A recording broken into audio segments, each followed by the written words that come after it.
यहाँ जी, क्या हाल चाल। चलिए अब क्या पढ़ते हैं, सेल बायोलॉजी में अपना लास्ट टॉपिक है केंद्रक और उसके बाद क्रोमोसोम। तो चलिए बगैर समय के लेते हुए केंद्रक पर बढ़ते हैं, ठीक ना।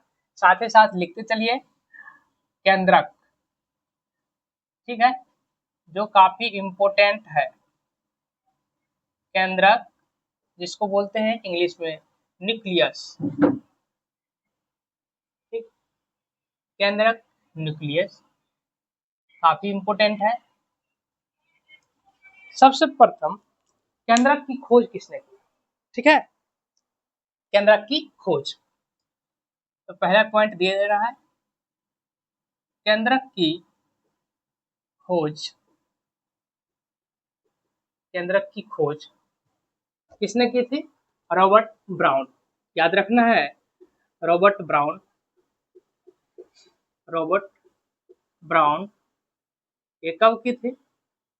1831 से पूर्व की थी, यानी कि 1831 इसमें जैसे आने वाला था उससे पहले ही रॉबर्ट ब्राउन ने केंद्रक की खोज कर दी। 1831 से पूर्व की थी, पूर्व की थी, यानी कि अगर ईयर पूछा जाए, वर्ष पूछा जाए, 1831 ही मानना है, ठीक है। किसने? रॉबर्ट ब्राउन ने। बाद में फ्लेमिंग ने, बाद में फ्लेमिंग ने, बाद में फ्लेमिंग ने, फ्लेमिंग ने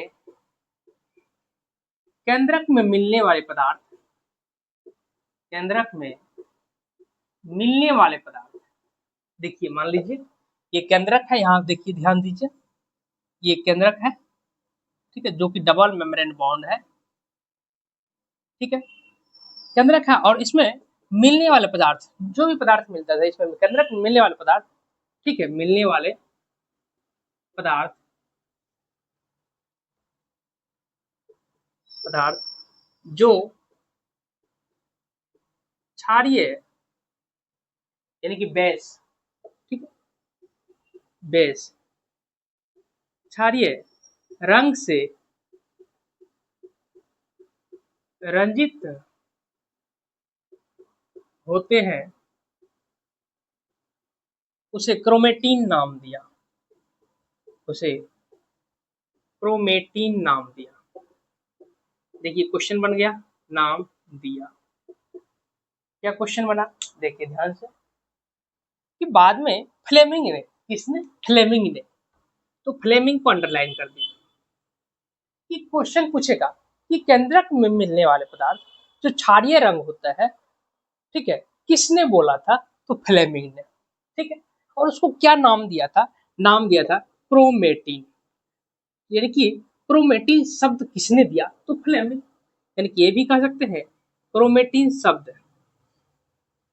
क्रोमेटीन शब्द, शब्द किसने दिया? क्रोमेटीन शब्द किसने दिया? फ्लेमिंग ने दिया, फ्लेमिंग ने दिया, ठीक। यहाँ तक कोई दिक्कत तो नहीं होगा? चलिए यहाँ तक क्लियर हो गया, तो आगे बढ़ते हैं, ठीक है। तीसरा पॉइंट में क्या है कि केंद्रक जो है, केंद्रक न्यूक्लियस, ये डबल मेम्ब्रेन बॉन्ड है, यानी कि डबल मेम्ब्रेन बॉन्ड है, डबल मेम्ब्रेन बॉन्ड है, ठीक है। केंद्रक कैसा है? डबल मेम्ब्रेन बॉन्ड, दुई झिल्ली युक्त है, ठीक है। केंद्रक डबल मेम्ब्रेन बॉन्ड, दुई झिल्ली युक्त है। केंद्रक को कोशिका का मस्तिष्क भी कहा जाता है, यानी कि कोशिका का नियंत्रण और निर्देशक कौन करता है? न्यूक्लियस। यानी कि कोशिका का, कोशिका का नियंत्रण और निर्देशक, कोशिका नियंत्रण निर्देशक, ठीक है, कहा जाता है, कहा जाता है। यानी कि कोशिका पर जो भी नियंत्रण करेगा, ठीक है, कोशिका का नियंत्रण निर्देशक कहा जाता है। यानी कि साथ ही आप कह सकते हैं कोशिका का मस्तिष्क कहा जाता है। किसको? कोशिका का मस्तिष्क कहा जाता है। किसको? तो आप कहिएगा मस्तिष्क, यानी कि ब्रेन कहा जाता है, ये लिख सकते हैं ब्रेन ऑफ सेल, सेल का ब्रेन कहा जाता है, किसे कहा जाता है? न्यूक्लियस को। ठीक है, कोशिका का मस्तिष्क, ब्रेन ऑफ सेल, न्यूक्लियस को कहा जाता है। ठीक है, अब यहाँ पर नहीं हो सकता, आगे साफ करें, ऊपर साफ करते हैं। ठीक है, यानी कि जो भी यहाँ इंपोर्टेंट है डबल मेम्ब्रेन बॉन्ड। और कोशिका का नियंत्रण निर्देशक किसे कहा जाता है? केंद्रक को। ठीक है, कोशिका का मस्तिष्क किसे कहा जाता है? केंद्रक को। काफी इंपोर्टेंट क्वेश्चन है। चलिए आगे बढ़ते हैं। ये करते हुए आगे ये बताइए कि आनुवांशिकी, जैसे आनुवांशिक सूचना को, जेनेटिक इंफॉर्मेशन को एक जनरेशन से दूसरे जनरेशन में ले जाने का काम कौन करता है? तो केंद्रक करता है। ठीक है, कौन करता है? केंद्रक करता है। बगैर समय लेते हुए आपको हम ये अभी बताए हैं और आगे बता रहे हैं। साथ ही साथ लिखते चलिए, साथ ही साथ लिखते चलिए। क्या बताए कि आनुवांशिकी की नियंत्रण, जेनेटिक का नियंत्रण, जैसे कोई भी कैरेक्टर एक जनरेशन से दूसरी जनरेशन, जैसे माता पिता जैसे है कैरेक्टर, उसमें संतान में उत्पत्ति वैसे कैरेक्टर आना, इसको कौन कंट्रोल करता है? न्यूक्लियस। यानी कि कह सकते हैं अनुवांशिक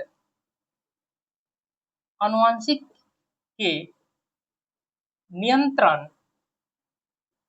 अनुवांशिक के नियंत्रण, ठीक है, वृद्धि, अनुवांशिक के नियंत्रण, वृद्धि एवं उपापचय, उपापचय यानी कि मेटाबॉलिज्म, उपापचय में केंद्रक का महत्व, केंद्रक का महत्व, केंद्रक का न्यूक्लियस का कितना इंपॉर्टेंट है, केंद्रक का महत्व, महत्व हेमरलिंग, हेमरलिंग द्वारा प्रयोगात्मक रूप से सिद्ध किया, यानी कि प्रूव किया। किसने प्रूव किया? यानी कि हेमरलिंग ने किया। ठीक है, किसने प्रूव किया? हेमरलिंग ने। हेमरलिंग एक साइंटिस्ट का नाम है। ये कि आनुवंशिक नियंत्रण, ठीक है, जेनेटिक इंफॉर्मेशन को जो भी नियंत्रण करता है, इनहेरिटेंस को नियंत्रण करता है, वृद्धि करता है, एवं उपापचय में केंद्रक का महत्व हेमरलिंग द्वारा प्रयोगात्मक रूप से सिद्ध किया। प्रयोग किया था। प्रयोग किस पर किया था? आप याद रखिएगा, हेमरलिंग ने जो प्रयोग किया यानी कि एक्सपेरिमेंट किया, एक्सपेरिमेंट किस पर किया? याद रखिएगा, एक्सपेरिमेंट किस पर किया? एसिटा बुलेरिया, यानी कि एक एसिटा बुलेरिया, एसिटा बुलेरिया, एसिटा बुलेरिया, एसिटा बुलेरिया पर काम किया, यानी कि प्रयोग किया, एक्सपेरिमेंट किया। एसिटा बुलेरिया क्या है? एसिटा बुलेरिया एक कोशिकीय सबसे बड़ी शैवाल है, यानी कि एसिटा बुलेरिया क्या है? एक कोशिकीय, एक कोशिकीय, एक कोशिकीय सबसे बड़ी शैवाल, बड़ी शैवाल। ठीक है, यानी कि एक कोशिकीय सबसे बड़ी शैवाल है। कौन है? एसिटा बुलेरिया। एसिटा बुलेरिया पर कौन काम किया था? एसिटा बुलेरिया पर ये हेमरलिंग ने काम किया। देखिए, केंद्रक, केंद्रक को न्यूक्लियस कहते हैं, इसलिए स्टडी ऑफ न्यूक्लियस को क्या बोलेंगे? स्टडी ऑफ, दिख रहा है पीछे, पीछे दिख रहा है, स्टडी ऑफ न्यूक्लियस को जो जिसमें हम केंद्रक का अध्ययन करते हैं उसको कहते हैं कैरियोलॉजी। क्या बोलते हैं? कैरियोलॉजी। ठीक है, कैरियोलॉजी बोलते हैं। कैरियोन का मतलब क्या होता है? न्यूक्लियस। यहाँ आप ग्रीक वर्ड होता है, ग्रीक वर्ड में कैरियोन मतलब होता है न्यूक्लियस। ठीक है, न्यूक्लियस मतलब न्यूक्लियस का और नाम होता है कैरियोन। कैरियोन से बना है न्यूक्लियस, इसलिए किसका स्टडी? न्यूक्लियस का स्टडी कैरियोलॉजी हो जाता है। ठीक है, उसके बाद स्ट्रासबर्गर की कथन। स्ट्रासबर्गर ने क्या बताया था? आप लिखिए स्ट्रासबर्गर की कथन, स्ट्रासबर्गर के कथन, इसका स्टेटमेंट। ठीक है, स्ट्रासबर्गर के कथन, क्या कथन है स्ट्रासबर्गर के? कहा गया केंद्रक की उत्पत्ति पूर्व उपस्थित केंद्रक के विभाजन से होती है। जैसे जब सेल थ्योरी हम बता रहे थे, जब कोशिका सिद्धांत बताए थे, तो इसी तरह कोशिका सिद्धांत में क्या रोडोल्फ विर्चो ने बताया था कि नई कोशिका जो बनती है अपनी पुरानी कोशिका के विभाजन से बनती है, यानी कि पुरानी कोशिका के विभाजन से नई कोशिका बनती है। यही इसी बात को स्ट्रासबर्गर ने भी बताया कि केंद्रक की उत्पत्ति पूर्व उपस्थित केंद्रक के विभाजन से होती है। ठीक है, केंद्रक की मतलब उत्पत्ति पूर्व उपस्थित केंद्रक के विभाजन से होती है। तो ये स्टेटमेंट को लिखिए, क्या बोला था कि केंद्रक की उत्पत्ति पूर्व उपस्थित केंद्रक के विभाजन से होती है। ठीक है, नए जो केंद्रक आएगा पुरानी केंद्रक के विभाजन से नई केंद्रक आएगा। किसने बोला था? ये स्ट्रासबर्गर ने बताया था। स्ट्रासबर्गर क्रोमोसोम का भी खोज किया, जो भी हम क्रोमोसोम पढ़ाए थे। कैसे खोज किया था क्रोमोसोम का? कि ये जब कोशिका विभाजन था, कोशिका विभाजन के समय गुणसूत्र का क्रोमोसोम को केंद्रक में अच्छी तरह से देखा था, स्पष्ट रूप से देखा था, और उसी के समय स्ट्रासबर्गर ने केंद्रक का क्रोमोसोम की खोज की। ठीक है, उसके बाद चलिए केंद्रक की संख्या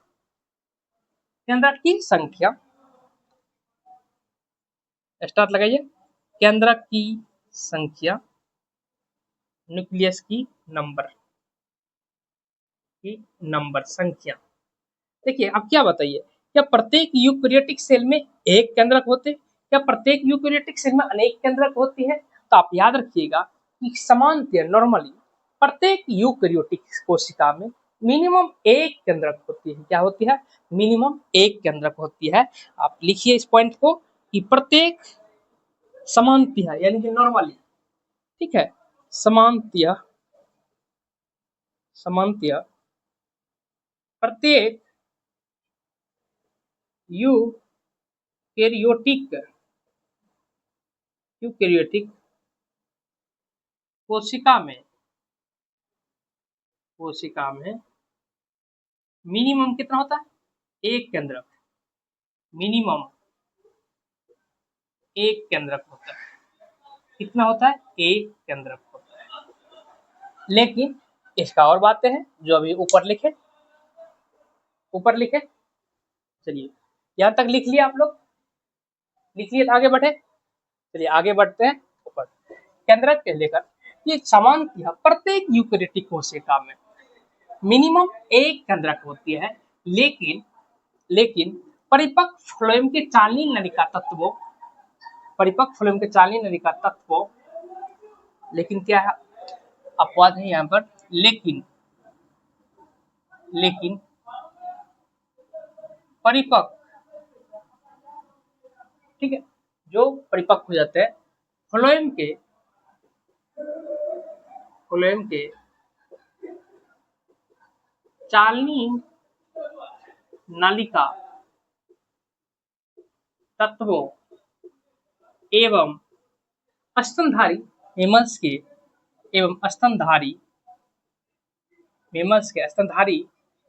यानी कि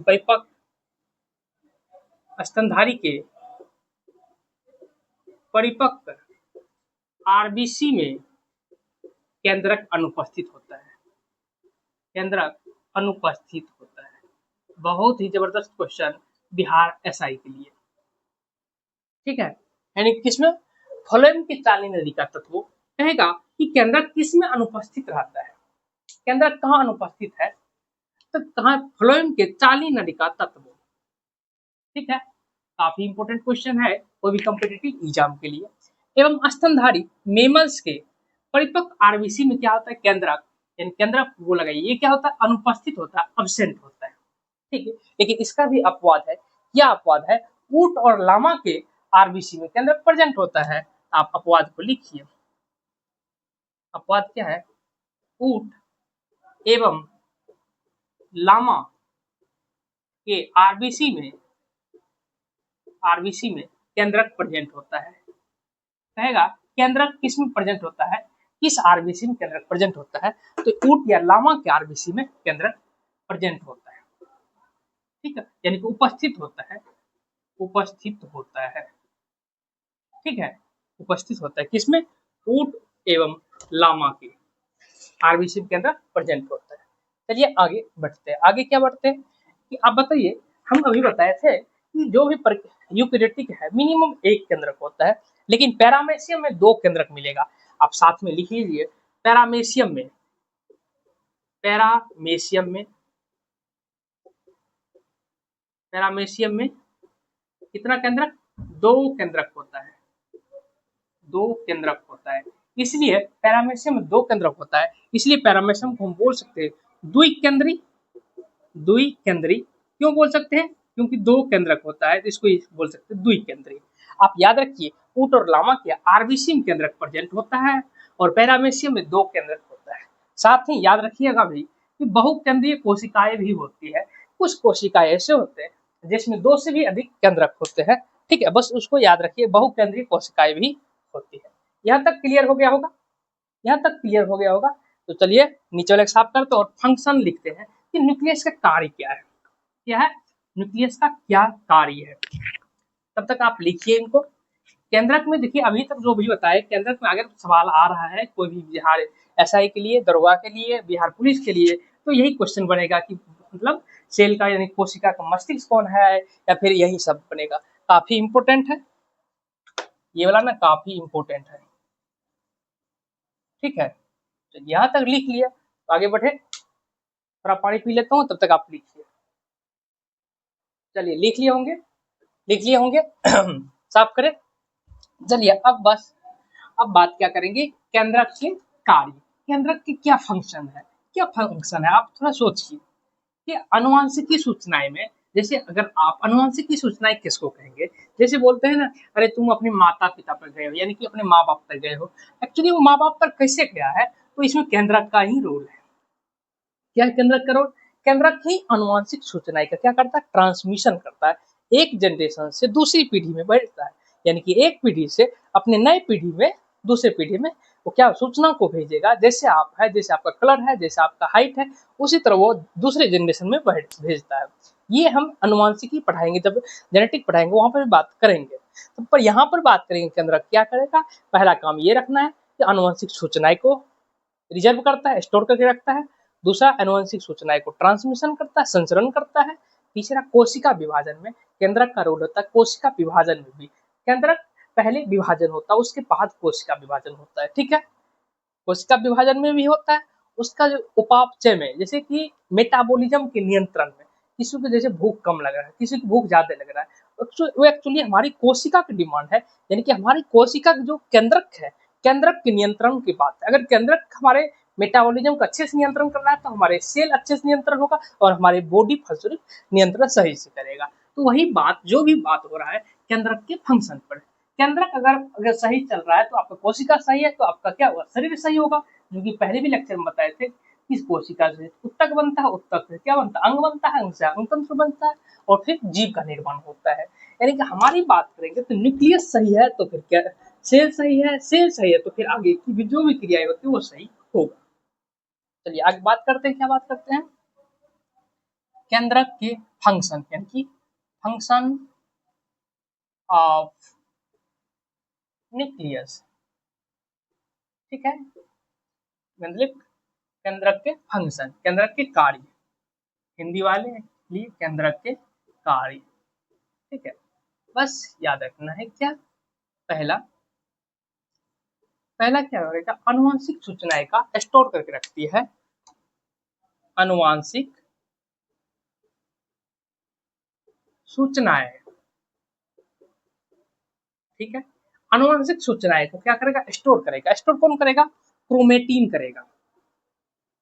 क्रोमेटीन, इसलिए क्रोमेटीन को क्या बोलते हैं, क्रोमेटीन को बोलते हैं store house of genetic information.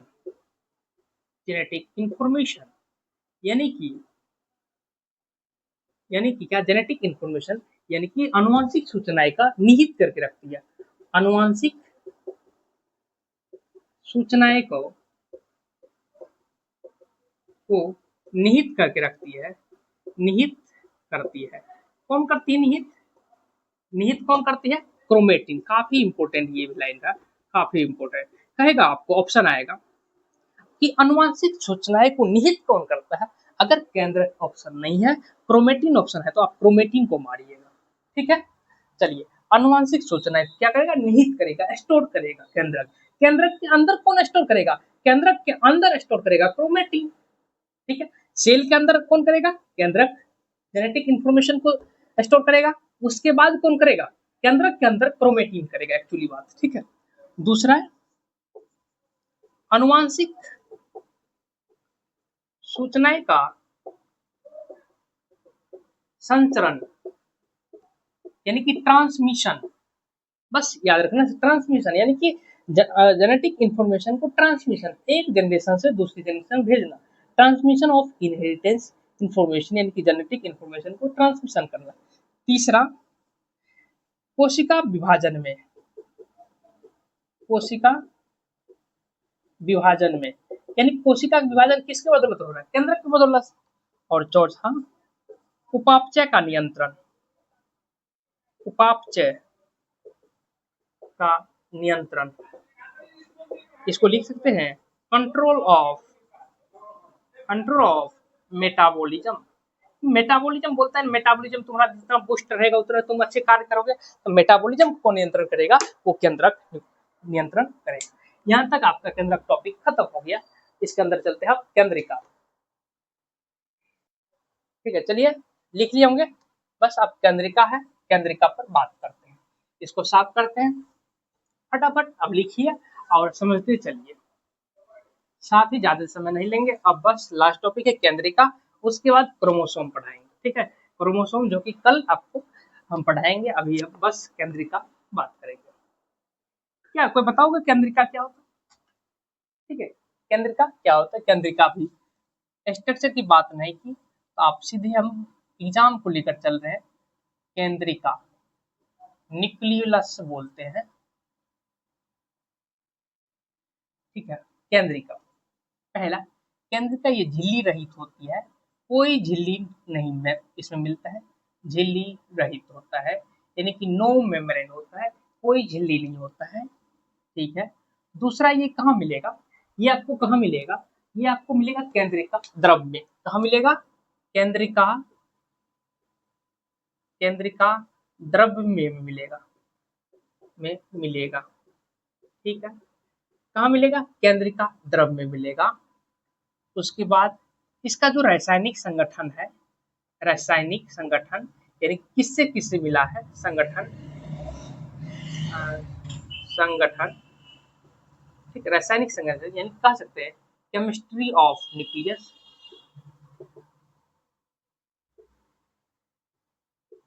ठीक है, केमिस्ट्री ऑफ न्यूक्लियस रासायनिक संगठन में आपको मिलेगा कितना, क्या क्या मिलेगा, प्रोटीन 85%, आरएनए 10%, ये याद रखना है, और डीएनए 5% रखना है। ठीक है, इसमें याद क्या रखना है, केंद्रिका के बारे में पहला कि झिल्ली रहित होता है, नो मेम्ब्रेन होता है, केंद्रिका द्रव में उपस्थित हो, और रासायनिक संगठन ये इंपॉर्टेंट है, ये आपको याद रखना है। और बस इसका केंद्रिका के कार्य क्या है, कार्य पर चलते हैं। ठीक है, बस केंद्रिका के कार्य, पहला क्या होता है, केंद्रिका कार्य पहला होगा राइबोसोम मतलब राइबोसोम निर्माण में, राइबोसोम निर्माण में, राइबोसोम निर्माण में। ठीक है, राइबोसोम निर्माण केंद्रिका का मुख्य कार्य है। राइबोसोम निर्माण, निर्माण साथ ही साथ लिखते चलिए, राइबोसोम निर्माण केंद्रिका का मुख्य कार्य, मतलब मेन कार्य है, मुख्य कार्य। इसी कारण केंद्रिका जब राइबोसोम निर्माण, राइबोसोम का निर्माण ही कर रहा है, इसी कारण से केंद्रिका को, इसी कारण से केंद्रिका को राइबोसोम फैक्ट्री कहते हैं। केंद्रिका को कोशिका का राइबोसोम फैक्ट्री कहते हैं, केंद्रिका को कोशिका का, कोशिका का राइबोसोम फैक्ट्री कहते हैं, राइबोसोम फैक्ट्री। आपको पता होनी चाहिए कि प्रोटीन फैक्ट्री किसको बोलते हैं, प्रोटीन फैक्ट्री किसको बोलते हैं, प्रोटीन फैक्ट्री बोलते हैं, प्रोटीन फैक्ट्री किसको बोलते हैं, राइबोसोम को। यानी कि राइबोसोम के अंदर प्रोटीन बनता है और न्यूक्लियस के अंदर राइबोसोम बनता है। इसलिए केंद्रिका को, नहीं दिख रहा होगा तो आप लिख लीजिए, नहीं दिख रहा होगा तो आप लिख लीजिए पहला कि राइबोसोम निर्माण में केंद्रिका का मुख्य कार्य है। इसी कारण से केंद्रिका कोशिका का राइबोसोम फैक्ट्री कहते हैं। ठीक है, और एक लास्ट लाइन है, लास्ट क्या लाइन है, कुछ कोशिकाएं क्या होती है, अधिक सक्रिय होती है प्रोटीन संश्लेषण में, प्रोटीन सिंथेसिस में अधिक सक्रिय होती है। इसी कारण से वैसे कोशिकाओं में केंद्रक बड़े होते हैं और अनेक होते हैं। केंद्रिका क्यों अनेक होते हैं, क्योंकि उसमें राइबोसोम ज्यादा बनेगा, तभी तो राइबोसोम ज्यादा बनेगा, तभी तो प्रोटीन सिंथेसिस ज्यादा होगा। आप ये लाइन लिखिए, मान लीजिए कोई सेल है, ठीक है, कोई सेल वो प्रोटीन संश्लेषण ज्यादा करती है, प्रोटीन संश्लेषण ज्यादा करती तो प्रोटीन ज्यादा बनाएगी, तो उसका लिए कौन आएगा, राइबोसोम चाहिए ज्यादा, और राइबोसोम ज्यादा चाहिए तो कैसे कैसे आएगा राइबोसोम, न्यूक्लियस ज्यादा चाहिए, यानी कि केंद्रिका ज्यादा होनी चाहिए। ठीक है, तो ये लाइन लिखिए, कुछ कोशिकाएं कोशिकाएं अधिक सक्रिय होते हैं, अधिक सक्रिय एक्टिव होते हैं किसमें, अधिक सक्रिय होते हैं प्रोटीन संश्लेषण में, प्रोटीन संश्लेषण में।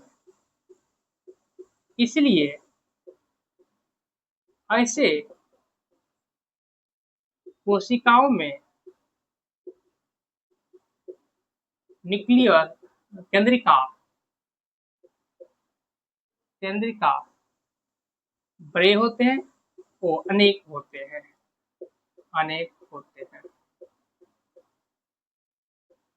फिर से मैंने कुछ कोशिकाएं में, कुछ सेल में अधिक सक्रिय होते हैं, कुछ सेल अधिक सक्रिय होते हैं किसमें, प्रोटीन संश्लेषण में, प्रोटीन संश्लेषण प्रोटीन बनाने में, प्रोटीन सिंथेसिस में। इसलिए ऐसे कोशिकाओं में केंद्रिका बड़े होते साइज में, और साथ ही अनेक होते हैं, केंद्रिका बड़े और अनेक होते हैं। यानी कि फिर से, यानी कि आपको पिछले क्लास में क्या बताए थे कि प्रोटीन फैक्टर ए किसको बोलेंगे, राइबोसोम को, यानी कि राइबोसोम है, यानी कि ये मान लीजिए सेल है, ठीक है, इसके अंदर न्यूक्लियस है, न्यूक्लियस के अंदर न्यूक्लियस है, न्यूक्लियस के अंदर क्या है, राइबोसोम बनता है, यानी कि न्यूक्लियस क्या बनेगा, राइबोसोम बनाता है। इसलिए राइबोसोम, कोशिका का राइबोसोम फैक्ट्री न्यूक्लियस हो गया, और राइबोसोम क्या बनाता है, प्रोटीन सिंथेसिस करता है, protein factory of cell ribosome हो गया। तो राइबोसोम में एक्चुअली प्रोटीन बनेगा, अगर प्रोटीन ज्यादा डिमांड कोशिका कर रहा है तो राइबोसोम एक्चुअली ज्यादा आएगा, और राइबोसोम ज्यादा चाहिए तो केंद्रिका ज्यादा चाहिए। यहाँ तक मेरा टॉपिक था केंद्रक और केंद्रिका। हमको लगता है यहाँ तक आप समझ गए होंगे। थोड़ी मतलब दिखावट आपको नहीं दिख रहा होगा, लिखावट में आपको थोड़ा प्रॉब्लम होता होगा, तो जो मैं बोलता हूँ थोड़ा आप उसको लिख लीजिए आज के लिए, कल फिर लिखावट सही हो सकता है। ठीक है, लिखावट में कोई दिक्कत होगा तो कल से फिर सही हो सकता है। तो आप इसको केंद्रक को कंप्लीट कीजिए। अब नए टॉपिक कल क्रोमोसोम है, ठीक है, उसका फिर आगे टॉपिक पढ़ाएंगे। चलिए, तब तक के आप पढ़ाई करते रहिए और फिर मिलते हैं कल।